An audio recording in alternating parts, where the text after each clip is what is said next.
Ma caméra de stream, c'est la Sony ZVE10 et je vais te montrer tout ce qu'il faut acheter si tu prévois de l'acheter et comment l'utiliser. Déjà, c'est une caméra donc différente de la webcam que ce que j'avais avant. Je voulais vraiment une vraie qualité d'image et honnêtement pour le prix, c'est pas forcément une caméra que je vous conseille. Il y a mieux pour moins cher et surtout qu'à la base, c'est censé être une caméra pour vlog et pas forcément pour streamer. Mais si vous l'avez ou que vous la voulez vraiment, voici ce qu'il faut savoir. Déjà, ce qu'il faut acheter, évidemment, la caméra qui coûte environ 800 € avec le zoom. Mais vous pouvez prendre le boîtier tout seul, donc elle est environ à 700 €. Ensuite, tu as besoin d'une batterie factice, donc ça permet de brancher la caméra et de pouvoir streamer pendant une très longue durée. Ensuite, tu as la Elgato Camlink 4K qui est à environ 100 € sur Amazon. C'est un appareil de capture HDMI qui est indispensable pour pouvoir du coup brancher ensuite ta caméra à ton PC. Pour brancher ta caméra du coup à cette Camlink 4K, il faut que tu achètes du coup un câble HDMI 4K.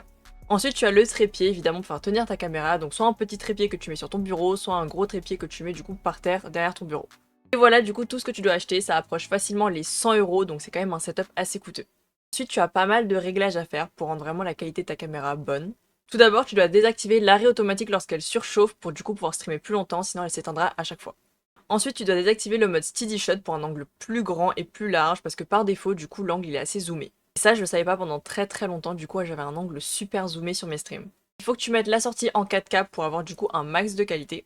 Et pour activer la 4K, il faut vraiment que tu branches la Camlink sur ton PC mais sur un port particulier. Et enfin, tu dois désactiver l'affichage des infos HDMI, sinon elles apparaîtront du coup sur ta caméra de stream. Bref, voilà, il y a pas mal de réglages à faire pour que ta qualité soit optimale. C'est pas forcément une caméra faite pour streamer, mais moi personnellement j'ai vu une énorme différence de qualité entre ma webcam d'avant et celle-là. Donc voilà toutes les informations que j'ai pu te donner concernant cette caméra-là. Si jamais le conseil t'a plu, n'hésite pas à t'abonner.